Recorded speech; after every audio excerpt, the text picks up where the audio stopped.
Tudo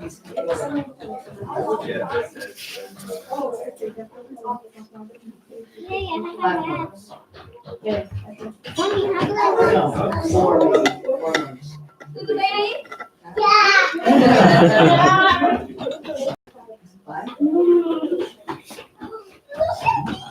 Como foi o aniversário do David?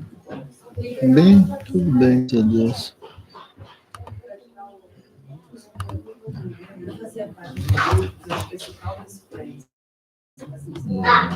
Vamos ver agora.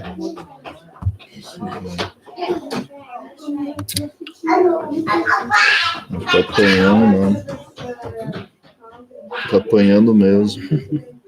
Tá. Bunny Hill? Conheço vontade, porque tem tipo a Bunny Hill e tem um meio intermediário, assim, que eu gosto de já começa no intermediário,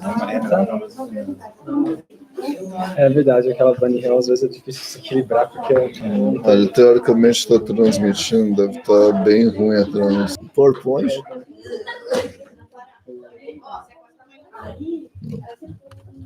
Deixa eu fazer o seguinte. Oi, Soninha, tudo bom? A gente pode colocar peru. Só bem fraquinho, 250 Fahrenheit. Não bota muito mais que isso, não, senão ele vai secar.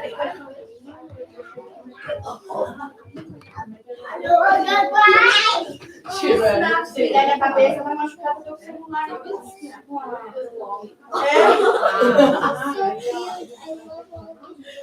Eles já conhecem.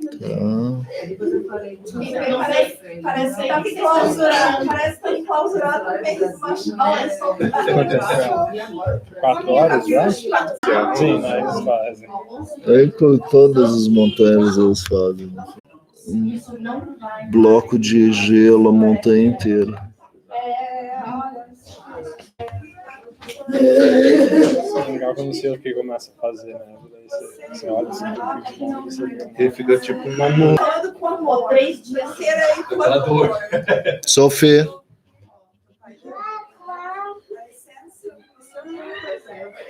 Vamos, David.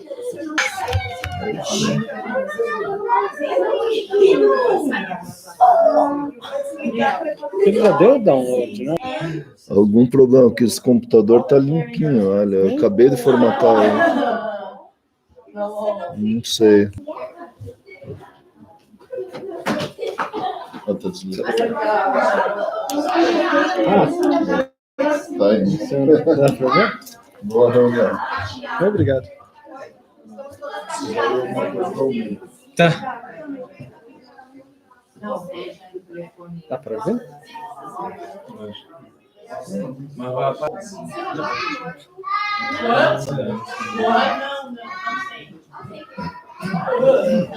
Eu fiquei querendo tirar mais dele. Luz? Acho que é.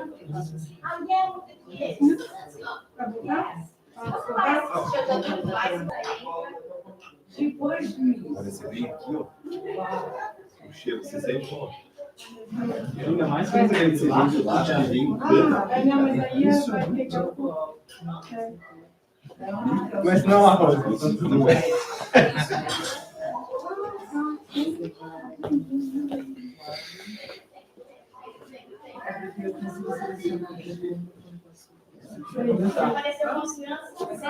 Mas agora.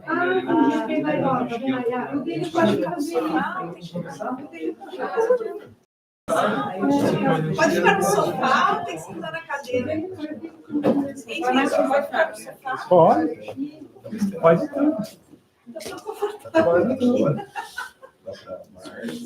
A gente podia até botar o sofá. Aqui, né? Olha a ideia. Eu toco no sofá.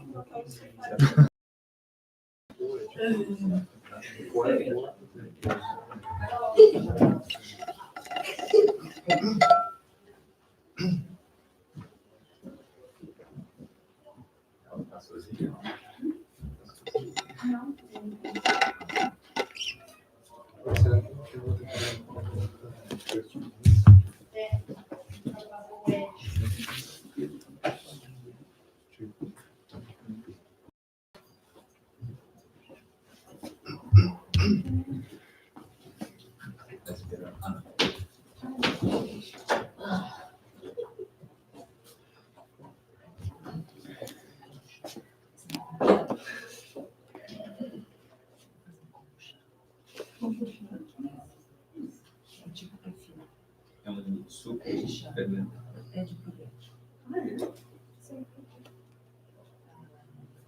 Ele produz bactérias boas no seu organismo e faz uma organização sem destino e ajuda na micro-organismos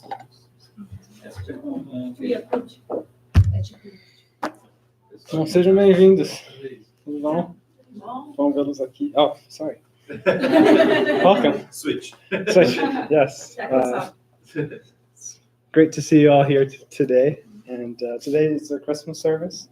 And who better to talk about than Jesus? So we'll start with a little text just to calm ourselves down, and then we'll move on to our prayer and then into the presentation.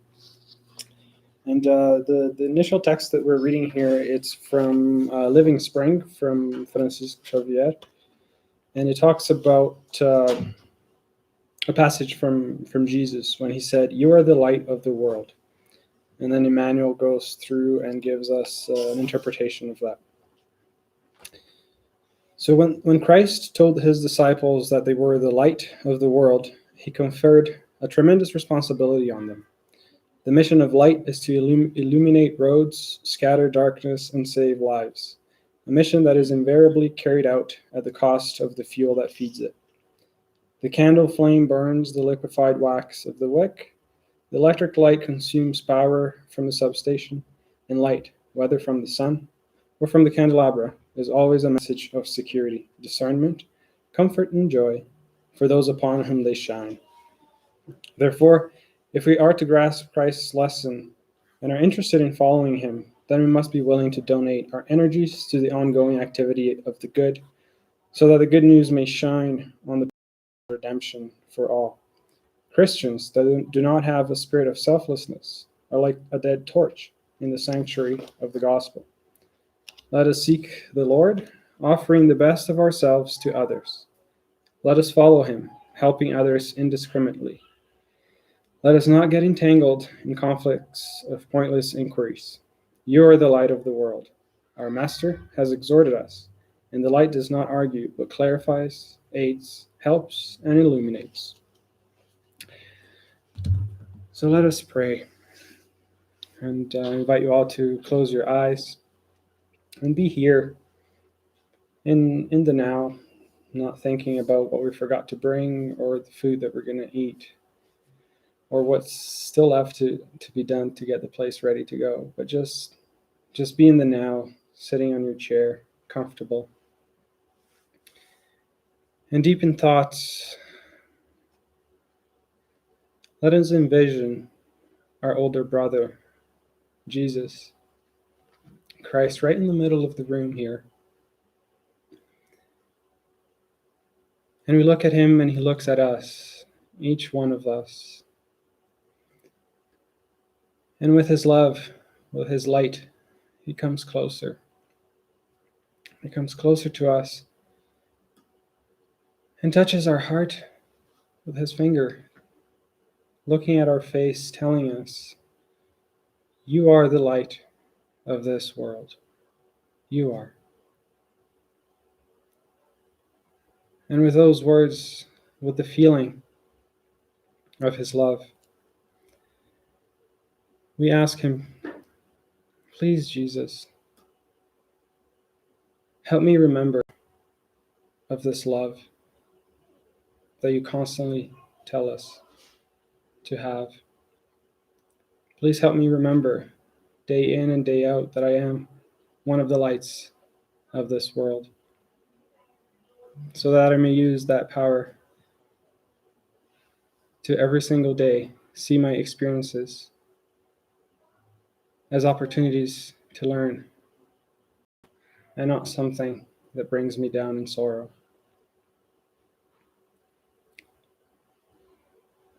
And with that, we would like to just one more time bring our thoughts and our prayers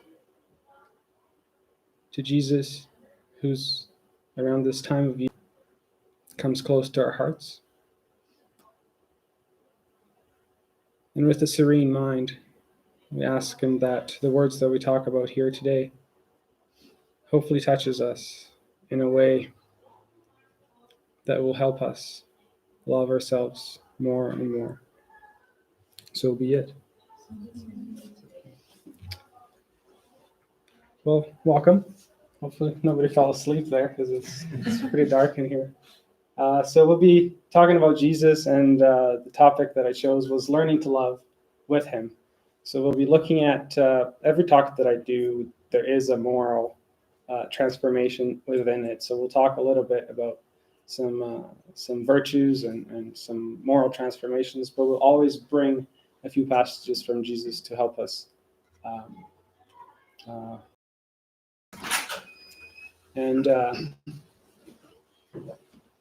We used quite a few books on this presentation.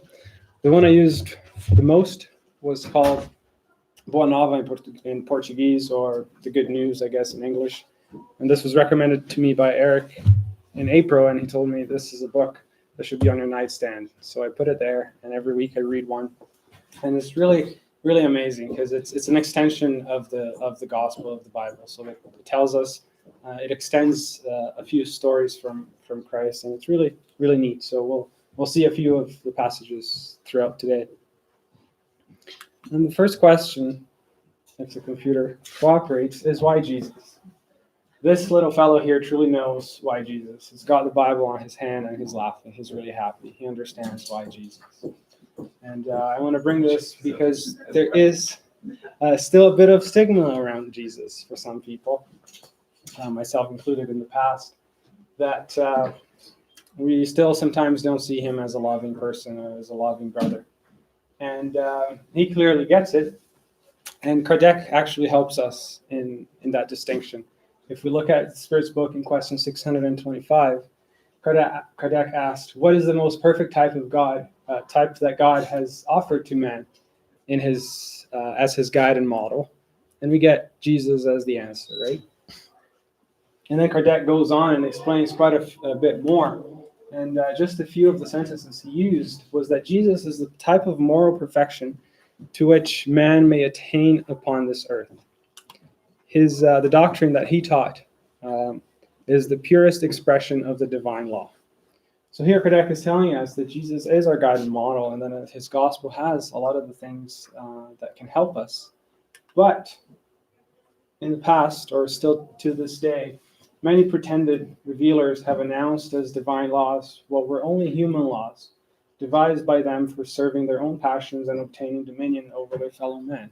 So this is what caused a bit of the stigma around the word Jesus. A lot of things were done a lot of atrocious things were done in the past in the name of Jesus, and that's why it has distanced a lot of us from him, right? And what Kardec is trying to tell us here is that those were human laws. Those are people attacking their own pride, their own interpretations onto the divine laws, but they were not what Jesus came to teach us. They were their dominion of whatever they were seeking, right? So this is just a reminder that Jesus himself didn't commit any of those bad things that happened in the past. It was man, right? So it's just trying to dissolve a little bit of that stigma that we so much see around ourselves. And we always start with an inner reflection, and I'll just pose a few questions to reflect within yourself. The first one being, this time of year, how's my self-love, if we were to gauge it? Usually this time of year, we start reflecting about the things that we did, or we start thinking about things we want to do. And how does that make us feel? Does it make us feel a little bit down because probably we didn't accomplish what we wanted, or there's so many things we still want to accomplish? How do I feel with that? And how is my self-love? Am I perhaps doing a movement of dislove to myself by maybe punishing myself for not completing those things that I had set out to? And then with that, I want to bring the reflection of, do I truly feel that I need to evolve? Do I truly understand the aspects that I should be evolving in my life? And if I do feel that I should evolve, sometimes do I feel stuck? Even though I know I want to get better at this, I feel stuck. I feel like I'm not moving forward. And the last one is, do I feel the love in Jesus' words? Can I think of examples in my mind of passages, of things that he told us that was sharing his love? And so we'll start with self-love. And again, this time of year, we use a lot of comparisons when we're trying to realize where we've come. We usually start comparing ourselves to others and maybe feel a little disconnected from us because we didn't accomplish what we set out to, or so many things that we want to accomplish in the future, right? And that disconnects us a little bit from ourselves. And I want to bring a reflection that comes close to heart because I'm quite the fan of Harry Potter here. I was going to wear his scarf, but I thought it'd be too much.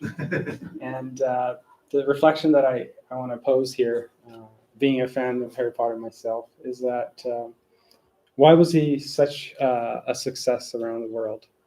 And a reflection that Hosandra makes about this is that he was just an ordinary guy, like a lot of us. So it's very easy for us to relate to him.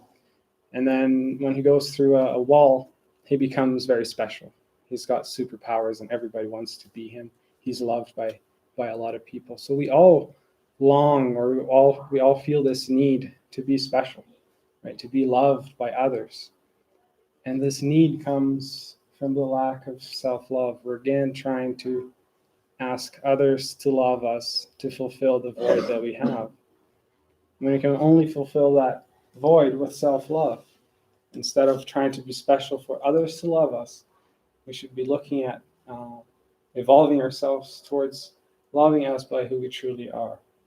The picture of the baby here is the reflection I want to bring with the picture of the baby is that it looks like a pretty cute baby, very lovable, right? It's pretty easy to love that baby. And the reflection is that we were once like that. I wasn't as cute as this baby for sure, but we were once a baby. So what if we picture ourselves as a cute baby like that? And we're seeing ourselves as a baby. Wouldn't we love us? Right? So at one point we were really lovable, right? It was really easy to love ourselves. Right? What has changed since then?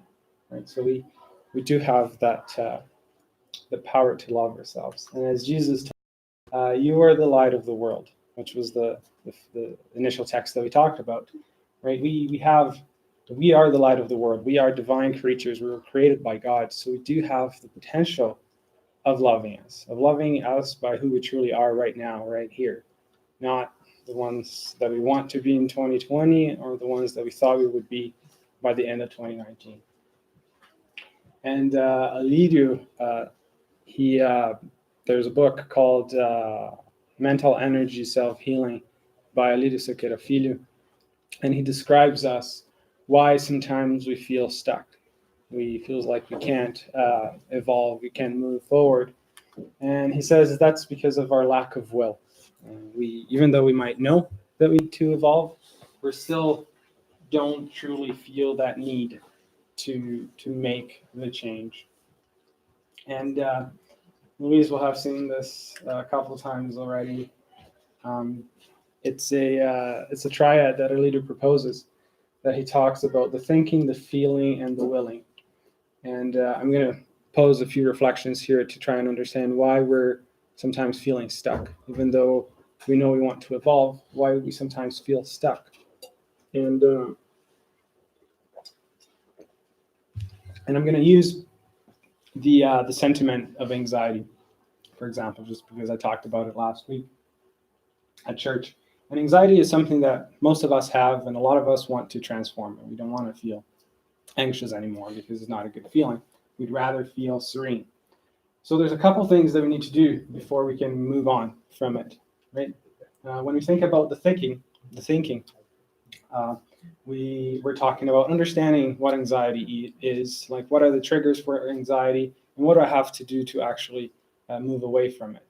And a lot of us stay here, right? We stay in thinking because it's still not bothering us that much, right? We know what the triggers are, so I'll try to avoid them. And if I do feel anxious, I have a few tools that I can use to make it go away. So we stay here. we still don't feel the true need to transform that that sentiment. And then Alita talks about the feeling. So once I know all about anxiety, he talks about bringing us to the feeling, so we can feel that that need. And this is where I'll spend a little bit of time on, because this was, to me, what was really hard to grasp, and now I think I understand a little bit more. And it derives from all the experiences that we go through our lives, and Cynthia was actually talking about that with her kid just now, where we have experiences, daily experiences that God poses in front of us. And usually if anxiety is one of the ones that we're trying to evolve, we're going to have likely every day something poking at us to see if we're still feeling anxious or not. And usually starts with love. So those experiences, they still don't bother us. But then if we start ignoring them, it'll be a point where it will come with pain. And then it'll start hurting. And then yet, if we still don't try to change ourselves, it'll get to a place of suffering. So those are the three invitations that we always talk about that God brings us. The first one is through love, then through pain, and then through suffering. And a lot of us still stay still there, because sometimes we might find methods like even like a pill or something that can just help us numb that anxiety, and then we're okay. We think we're okay. So it isn't until we truly feel the need to change that we actually get to the will portion. And when we feel the willing, like we truly grasp and we truly understand our need for change, that's when I kick the laziness out and actually decide to transform that sentiment into a virtue, right? But it's not usually until that last point that we actually make the decision to evolve. Because we still sometimes feel that, for example, in the anxiety, right? I still feel it every once in a while, but it's not hindering me with anything. I have more important things to work on, and we just leave it on the side until it gets to that suffering stage where we can't ignore it anymore. So a little bit about the feeling. I'm going to bring two major points with feeling, and then I'll bring a few passages from Jesus as well when he addressed these two concepts. The first one is the self-awareness that I want to talk about. And in Matthew, Jesus told us, "Come to me, all you who are weary and burdened, and I will bring you rest." So the first invitation here from Jesus was, "You who are weary and burdened." So the first thing that we should do here is do the self-awareness, so can we actually see ourselves as burdened and weary, right? We won't be able to follow this invitation from Christ if we don't see ourselves as needing to change, as needing to evolve, right? So the first thing is the self-awareness. So scanning ourselves, who we truly are, without any masks, without any anything blinding ourselves. And when we think about what are some of the things that actually is awareness, what are some things that stops us from truly scanning or observing our bad inclinations and good inclinations? One of them is pride, because it blinds us. Pride does not let us see who we are, who we truly are. You have the blindness that's complete, where you can't even see what you're doing bad. Or the second one is that I do see some of my bad inclinations, but when I compare it to everybody else, I'm still much better. There's a lot of people that are worse than me, so I'm feeling a lot better than them, so I don't have to do anything. I'm already pre-evolved, basically. And that's the blindness that we're seeing. I can't fully grasp who I am. And the other one is the anxiety that also can stop our self-awareness. When we think about when we're feeling anxious and we're feeling anxious because we're usually insecure or feeling insecure about something that might happen, so we don't know how to act, we usually go and ask for help, right? And we can talk to a friend, look for professional help. I could ask for spiritual help. I can start praying. But we're usually so anxious that it deafens us. Deafen, like meaning I can't hear it. So even though I might be getting the help that I need, I don't have the serenity in my mind to actually listen to that help that I've been getting. So when we talk about virtues that we can utilize here, first one being humility for the pride, right? That now it clears our vision. We can see ourselves for who we truly are, right? And understand who we are. And the serenity is what silences our mind, right? Even though we might be going through something tough, something that requires some help, we'll be able to actually listen to the help, understand that help, and be able to apply it, right? A lot of times we pray a lot, but are we giving the opportunity for our conscience, our intuition, even our mentors to actually hear them speak to us? If our mind is all anxious, when I can't silence it to hear that advice. If we were to bring a couple passages from Jesus when he talked about these, when it comes to anxiety,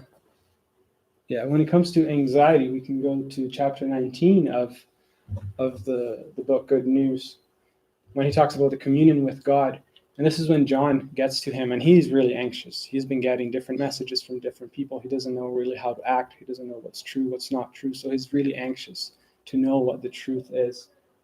And Jesus tells him, John, all our doubts come from the fact that you have not yet comprehended that each creature has a sanctuary within the Spirit, where the wisdom and the love of God manifest through the voices of your conscience.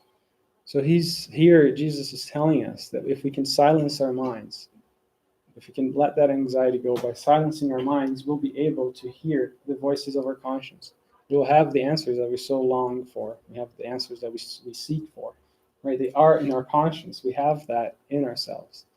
But sometimes we're too anxious to actually listen to them. And then if you're looking for an example on the pride that we also talked about, if you look at chapter 25, when Jesus when Humberto de Campos is writing about the Last Supper, and there's a part of the Last Supper where Jesus starts to wash the feet of all the apostles, and the apostles, they're appalled. They can't comprehend why a master like him would actually kneel down and start washing somebody else's feet. And then in that moment, Jesus teaches them a lesson about pride when he says, you call me master and sir, and rightfully so, right? As indeed I am. He was the master, he was the sir. But if the master and the sir washes your feet, you should also watch each other's feet in the path of life. And this is really important. As in the kingdom of good and truth, the big man is always the one that sincerely makes himself smaller than anyone else, right? So he was the master. He was Senor, the sir, right? He had self-love in himself. He didn't need to be bigger than anybody else to feel full, right? So this is one of the examples of humility that we see in Jesus' words. And please stop me if I've been talking and talking and talking. The other one that comes after the self-awareness that we talked about is called self-acceptance. So after we've analyzed who we are, comes the time where we have to accept what we found out, right? If we've removed all our masks, we went all the bad inclinations we have, now can we accept them? And Joanna Gengelis, in the Conscientious Being book, she brings about this. The conscientious being should work on themselves always, starting from the beginning of their psychological reality. So their psychological reality is what we just talked about, is the self-awareness, right? Understanding who we are and how we are. Once we do that, we go and we accept themselves as they are. So accepting us by who we truly are. And from then improving without ceasing. And since we talked about a couple things that can hinder our self-acceptance, our self-awareness, now the two things that can hinder our self-acceptance that might feel as a roadblock to us are fear and guilt. And why is that? It's because one of the reasons is that with fear, once we see ourselves for who we truly are, some of our bad inclinations, we might fear what God might do to us, or what the people that I want to impress, what they'll think about me, and things like that. So I fear their reaction and what's going to happen with me. And guilt is also the same reason. Guilt comes usually when I want to be that perfect person, or I want to impress somebody. And when I see myself having some bad inclinations, I tend to fall into the guilt, right? And that's all because I want to be perfect. I don't accept myself for who I am. And when we look at some of the passages from Jesus when he addressed these two, actually, this one was after Jesus. So this one was from Paul in a letter to Timothy, where he said, "For God has not given us a spirit of fear." He didn't create us to fear, right? He created us with power, with love, and a sound mind. So he gave us the divine laws in our conscience by giving us a sound mind, a mind that can think, a mind that can reflect, right? And he gave us the power to transform ourselves, and he gave us the love as the true fuel that can carry us through this transformation. And a couple more passages from the book Good News when we talk about fear. This was chapter 4, and this is this family of Zebedee. Zebedee was the father of James and John, João e Tiago. And one time Jesus goes to their house, and James and John, they're all excited because Jesus is in their house. And then Jesus starts to talk with their parent, with their dad, so Zebedee. And Zebedee was still very ingrained with the Mosaic law, where he still felt God as something to be feared. Right? He was still fearing all those punishments that he thought were necessary when somebody did something bad. And then Jesus, after a long conversation, Jesus was able to show him a God, a friendly God, a God that accepts, a God that's loving. And then Zebedee started crying, and then Jesus brought him to his heart, just like this, and said, "Cry, Zebedee, because your tears today are beautiful and blessed. You feared God, and now you love him. You were lost in the human reasoning of the law. Now you have in your heart the spring of the living faith." So it was this transformation of fearing God to loving God, which just renounced his faith. And he's able to see God as somebody who's there to help him and not to punish him. So this was a great transformation for Zebedee. And when we talk about guilt, so we talked about fear. Now if we talk about guilt, if we bring Mary of Magdalene, when I'm pretty sure a lot of us know this passage already, when the Pharisees brought her to the square and they're about to stone her, and then the Pharisees they were challenging Jesus and saying, "Well, she went against the Mosaic laws. What do you tell us about this?" And then he told everybody, "You who has not sinned, be the first one to cast a stone at her." And then slowly they all started to go away because none of them was free of sin. And then Jesus asked her, "Well, did anybody condemn you? Did anybody find you guilty around the square?" And then she looked around and she said, "No, actually nobody condemned me. They all went away." So then Jesus told her, "Then I don't find you guilty either. Go now and leave your life of sin." Right? So go now and sin no more. Right? So he wasn't condemning her for the things that she had done that were bad, but he was focusing on the future, right? Seeing that she had gone through that self-awareness, she knew what she had done, right? She accepted it, and then he said, "Just go now and transform yourself," right? Don't stay in that guilt, because the guilt makes us not move. And one of my favorite passages that show the power of love, the power of Jesus' love, is Paul. And if you have read the book Paul and Stephen, you know what I'm talking about. If you haven't, I'll try to explain very briefly what it is. So Paul of Tarsus, as we know him, used to be called Saul of Tarsus. And he was a doctor of the law. He was a very highly ranked doctor of the law. And a lot of things had happened in his life, and he was blaming Jesus for them. Right? A lot of things, there's a lot of suffering in his life, and he was attributing all that suffering because of Jesus. And in that movement, as the doctor of the law, he was going and he was actually chasing down the Christians and actually killing Christians.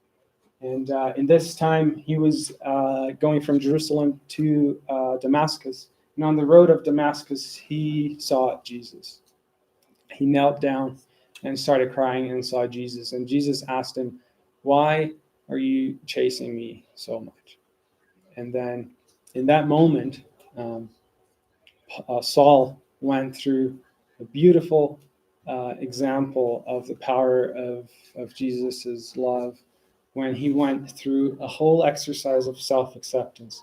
He realized that everything that was going wrong in his life wasn't because of Jesus, wasn't because of others, but it was because of his choices, his actions. And from then, accepting himself as who we are, instead of feeling guilty or fearing what was going to happen to him, he decided to accept himself for who we truly are. And from then on, tirelessly work towards his moral transformation. From that day on, he became one of the greatest apostles of Christ that shared the words of Christ until the last day of his life. So in this passage here, he went through chasing Jesus to actually preaching his words, and all this example of how powerful the love of Jesus is. And a couple more passages from Christ that I really like that showcases the love of Jesus is in Matthew 22nd when he tells us, "You shall love the Lord your God with all your heart, with all your soul, and with all your mind. And you shall love your neighbors as yourself." And I wanted to bring this one because it explains why I started where I started. We started talking about self-love, right? And Jesus tells us here that we shall love the neighbor as yourself. So it all starts here. It starts by us loving ourselves first. From then, we can love God and we can love our neighbor. We always talk about here how we cannot give something that we don't have, right? So it's through self-love that I can understand what love is, and from then I can apply it to other people and I can apply it to God.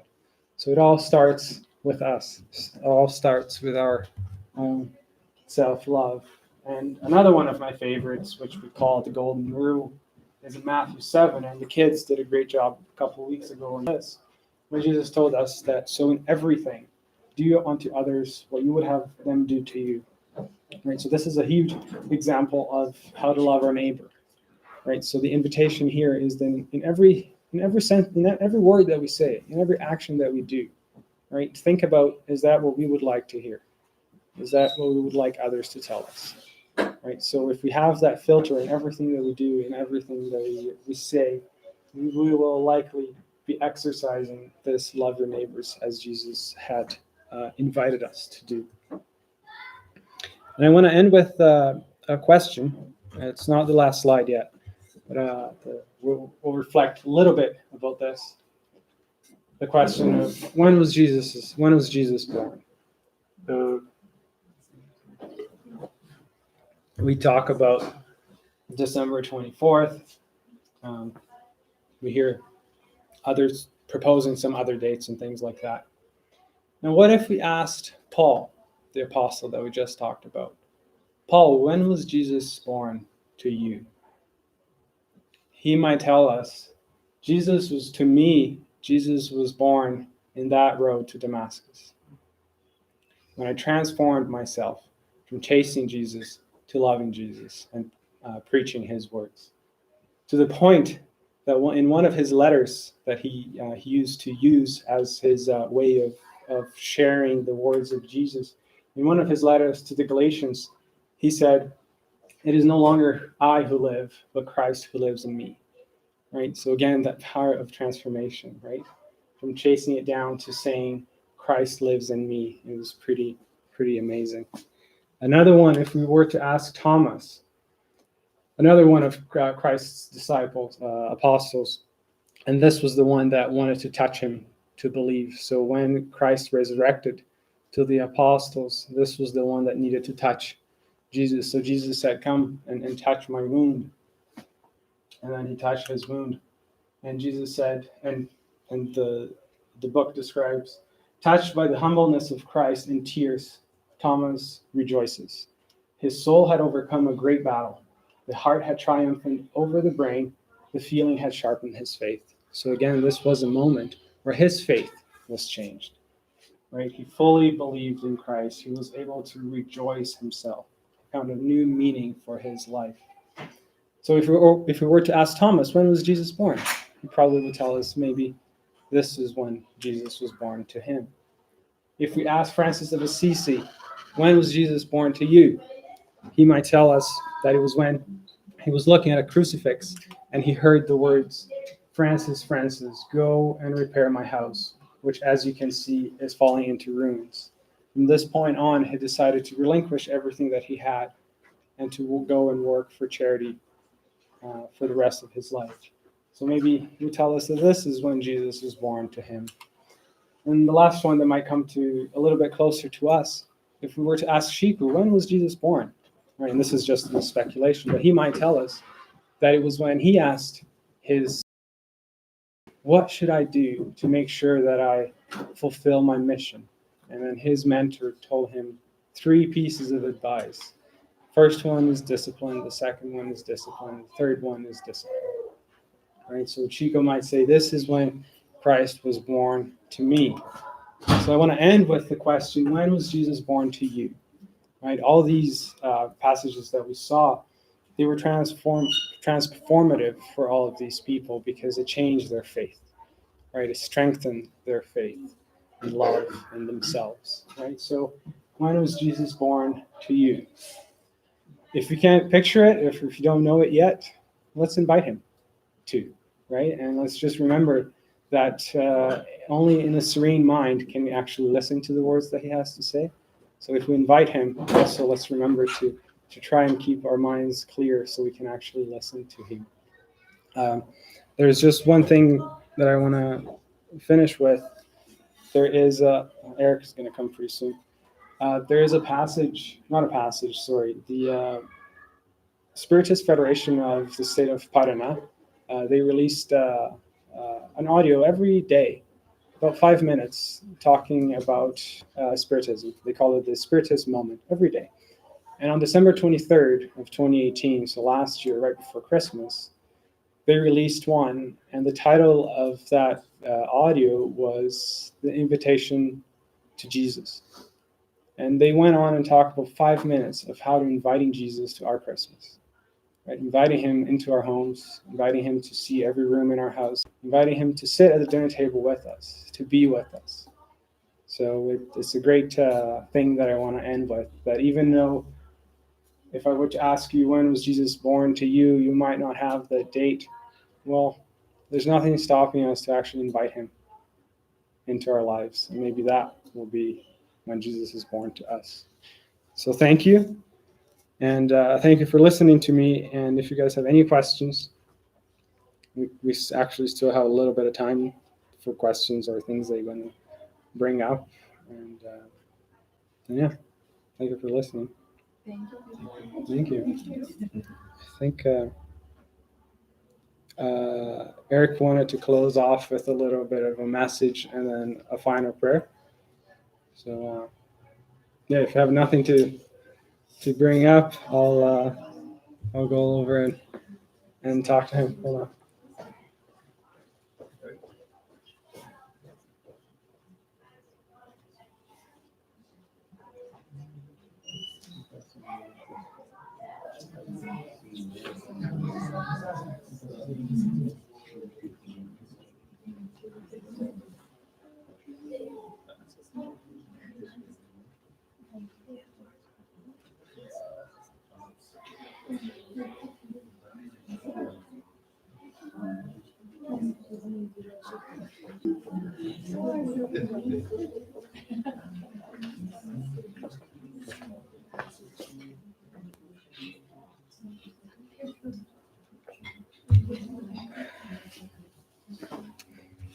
So yeah, I do recommend this book to everybody. It's pretty amazing. It's got quite a few passages from Jesus, and they usually end in like the last paragraph is one that brings a good reflection, which is what I used to bring about here. And I actually had a lot more slides on powerful transformations, if you will, that due to time I had to remove. But basically every single chapter there is one of somebody that were touched or transformed by what Jesus had to tell them. When Eric told me it was a nightstand book, yes, it truly is one. It just truly is one. And I'm happy to see we have babies here because I did put quite a yeah. Cool. Thank you.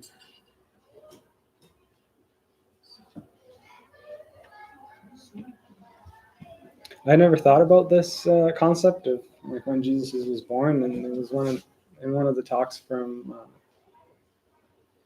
Josandro actually that he brought this up, and I found it was really interesting. Then I took this book and found so many examples.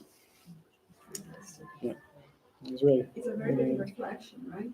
Because it's not a date. It's when Jesus touches. Exactly. When we start that transformation. And I'm sure he's touched all of us at one point already. Perhaps we just our minds clear to listen. Yeah. Question. You said that guilty would be more like concerned about other persons, not accept ourselves or something. Here today. Yeah. But also there's the guilty of like our own conscience as well. So we sometimes feel guilty because of our own conscience. So I just would like you to speak a little bit more about this part of the guilt. How do you not feel that when we know it, we did something that's against God's law and conscience? Yeah. So this comes from our feeling of wanting to be perfect, that we cannot make a mistake, right? Once we see ourselves as apprentices of life, that we're here to learn, and that we can make mistakes.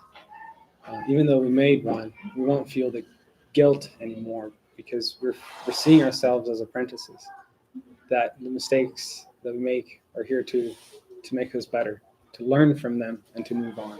If we decide not to learn from them, and then we might stay in the guilty. Alidu has a couple great videos, and I'm doing a talk on guilt next month. Okay, great. And I'll talk more about it. Thank you. Please. Oh, let me check here. Do we have English speakers here? I don't think so. Então a gente pode falar em português? Eu pedi alguns minutos para encerrar o trabalho de hoje, porque é um dia bastante especial para nós. É um dia onde nós nos reencontramos depois de um ano maravilhoso de trabalho, cheio de atividades maravilhosas, cheio de atividades que contagiaram o coração de muitas pessoas. Alguns de vocês estão aqui há um ano ou menos, alguns de vocês estão aqui há 5 anos. Pois é, ano que vem a gente completa 5 anos de idade. E muito trabalho aconteceu nesses últimos 5 anos. Nós vamos ter um mês muito especial no mês de junho, comemorando essa oportunidade linda de poder trabalharmos juntos, estudarmos juntos essa doutrina tão consoladora, tão estimuladora. Mas eu gostaria de fazer uma breve lembrança do que a gente fez esse ano, porque talvez a memória nesse momento nos falhe, né? Nós tivemos momentos espetaculares no FSS. Nós fizemos um importante trabalho no começo do ano sobre a celebração à vida, Cherishing Life, trabalhando sobre uma temática muito triste no Canadá, que é o aborto, trazendo para a consciência a responsabilidade sobre a vida que nós temos. Mais tarde nós falamos sobre outro tema muito grave, a drogadição, que nosso país especificamente vem vivenciando uma liberdade que se aproxima mais de libertinagem do que a verdadeira liberdade, conforme a gente estuda pela doutrina espírita. Depois tivemos um seminário maravilhoso sobre o suicídio, outro tema tão grave que alastra a nossa sociedade. Tivemos a Conferência Espírita Canadense no Canadá. Pela primeira vez recebemos irmãos de 7 outros centros espíritas do Canadá. Pela primeira vez o Conselho Espírita Canadense esteve representado numa mesma cidade com 7 centros espíritas. Pode não parecer muito, né? O movimento espírita no Canadá tem 10 anos. Isso é um marco para nós, um marco maravilhoso, com as palestras de Alberto Almeida, Clóvis de Mimassi, que nós tivemos. Trabalho maravilhoso nesse local aqui. Tenho certeza que muitos de nós tivemos o coração tocado com o seminário do Projeto Espiritizar, agora em setembro. Então, eu não tenho outra palavra para resumir esse ano que não seja a gratidão. A gratidão a todos que permitem essa oportunidade acontecer. A gratidão de poder ter afinidade com tantos irmãos e irmãs nessa jornada. E gostaria, então, de recitar um belo poema, que não foi escrito por mim, mas que eu tenho muita alegria de sempre lê-lo. Ele foi ditado pelo espírito Amélia Rodrigues ao médium Divaldo Pereira Franco. E começa assim. Se vocês quiserem fechar os olhos, acho que sente melhor, inclusive, essas palavras lindas. Muito obrigado, Senhor. Muito obrigado pelo que me deste. Muito obrigado pelo que me dás. Obrigado pelo pão, pela vida, pelo ar, pela paz. Muito obrigado pela beleza de meus olhos que vêm no altar da natureza, olhos que fitam o céu, a terra e o mar, que acompanham a ave ligeira que corre fatigueira pelo céu anil e se detém na terra verde, salpicada de flores em tonalidades 1000. Muito obrigado, Senhor, porque eu posso ver meu amor, mas diante da minha visão detecto cegos, guiando na escuridão, que tropeçam na multidão e choram na solidão. Por eles eu oro, a ti imploro comiseração, porque sequei, depois desta lida e outra vida, eles também enxergarão. Muito obrigado, Senhor, pelos ouvidos meus que me foram dados por Deus, ouvidos que ouvem o tamborilar da chuva no telheiro, a melodia do vento nos ramos do almeieiro, a alegria as lágrimas que vertem os olhos do mundo inteiro, ouvidos que ouvem a música do povo que desce do morro na praça a cantar, a melodia dos imortais que se ouve uma vez e ninguém esquece mais, a voz melodiosa canora melancólica do boiadeiro e a dor que geme, que chora no coração do mundo inteiro, pela alegria de orar, pelos surdos, eu te quero pedir, porque sei que depois desta dor, no teu reino de amor, voltarão a sentir. Obrigado pela minha voz, mas não pela voz que canta apenas, mas que ama, que ensina, que alfabetiza, que trauteia uma canção e que teu nome profere com sentido e emoção. Diante da minha melodia, eu quero rogar que os que sofrem da afasia, eles não cantam de noite, eles não falam de dia. Oro por eles, porque sei que depois desta prova, na vida nova, eles cantarão. Obrigado, Senhor, pelas minhas mãos, mas também pelas mãos que aram, que semeiam, que agasalham, mãos de ternura que libertam da amargura, mãos que apertam, mãos de solidariedade, mãos dos adeuses que ficam feridas, que enxugam lágrimas e dores sofridas. Pelas mãos das sinfonias, de poesias, de cirurgias, de psicografias, pelas mãos que atendem a velhice, a dor, o desamor, pelas mãos no anseio, embalam o corpo de um filho alheio sem receio, e pelos pés que me levam a andar sem reclamar. Muito obrigado, Senhor, porque me posso movimentar diante do meu corpo perfeito e te rogar, porque eu vejo na terra aleijados, amputados, decepados, paralisados, que não se pode movimentar.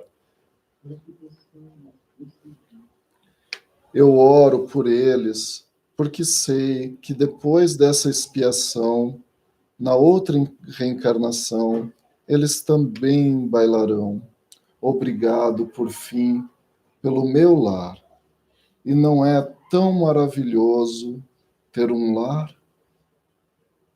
Não é importante que esse lar seja uma mansão, seja uma favela, uma tapera, um ninho, um grabo de dor, um bangalô, uma casa no caminho, ou seja lá o que for, que dentro dele exista a figura do amor da mãe ou do pai, da mulher ou do marido, do filho ou de irmão, a presença de um amigo, da companhia de um cão, alguém que nos dê a mão.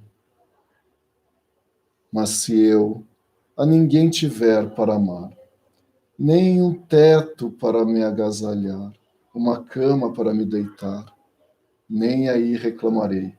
Pelo contrário, eu te direi: obrigado, Senhor, porque nasci. Obrigado, porque creio em ti. Pelo teu amor, obrigado, Senhor, pelo FSS existir em minha vida. Muita gratidão, queridos sonhos. No último final de semana de janeiro, no dia 26 de janeiro, nós teremos a nossa assembleia, dar continuidade nesse trabalho lindo que nós estamos participando. E nessa assembleia nós vamos poder falar um pouquinho mais do que nós estamos preparando pelo lindo ano de 2020. Se 2019 já foi bom, temos certeza que 2020 vai ser muito melhor. muita gratidão e vamos fazer a nossa oração final. Só colocar a música novamente.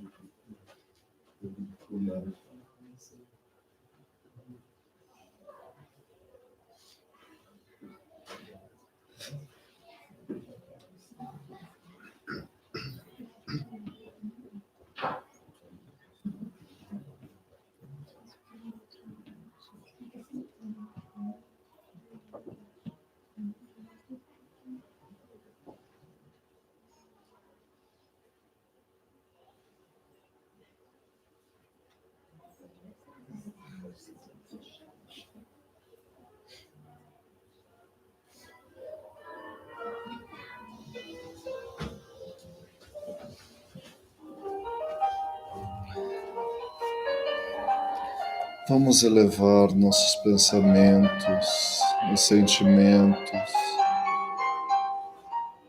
ao nosso anjo guardião,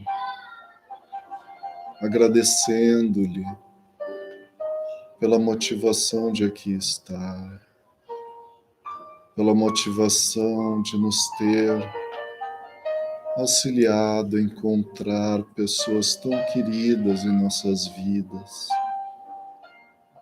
que hoje fazem parte da nossa família aqui nessa cidade. Vamos agradecer a esse irmão querido que resignadamente, ante a tantos espaltérios, ainda assim nos clama a seguir pelo caminho do bem, sempre acreditando em cada um de nós. Roguemos agora ao nosso Mestre Jesus que ampare nosso anjo guardião, que ele ofereça toda a bem-aventurança de nos ver caminhando pelos prados verdejantes. Mestre querido, abençoa esse trabalho tão humilde que desenvolvemos.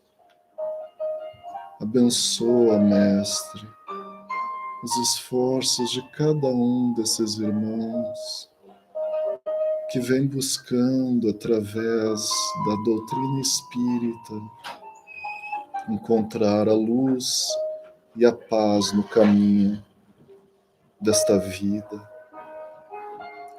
Abençoa, Mestre Jesus, o nosso trabalho do ano de 2020.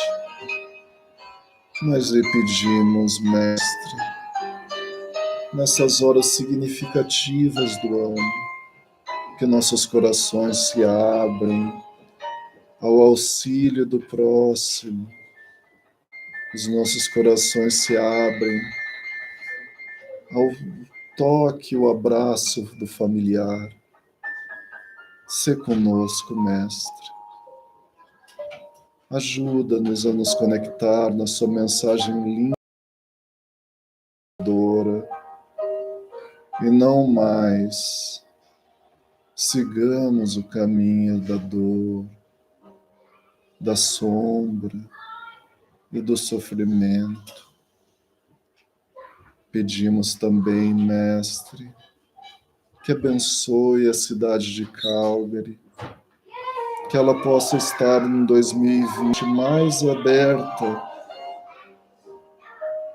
a ouvir, sentir e vivenciar a doutrina espírita, e que, se for da sua vontade, nós sejamos aqueles veículos a levá-la a corações que a procuram em tanta dor. Ajuda-nos, Mestre, na felicidade das crianças em 2020, podermos levá-las a Ti de uma forma cada vez mais espírita cristã. E finalmente, Mestre, pedimos por todos os irmãos em sofrimento, em dor, seja desta cidade ou de qualquer lugar que nos venha a lembrança neste momento. Abençoa os sofredores, Mestre, e se também for da tua vontade, que nós sejamos instrumento de alívio da dor. Que neste ano seja encerrado com abraços de muita alegria e que 2020 comecemos pela busca do eu mesmo, do eu espírito imortal, e assim encontrar-te em espírito e verdade, Mestre. Sê conosco, agora e sempre, que assim seja. Gratidão a todos. Quem quiser pode aproveitar para dar um grande abraço nos nossos queridos irmãos que participaram desse ano maravilhoso conosco.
Maria, já se tira.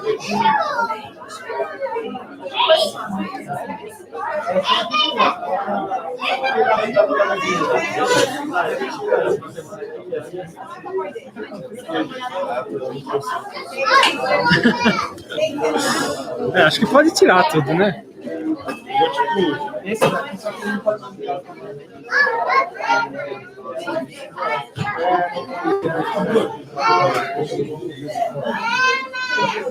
Eu ouvi falar,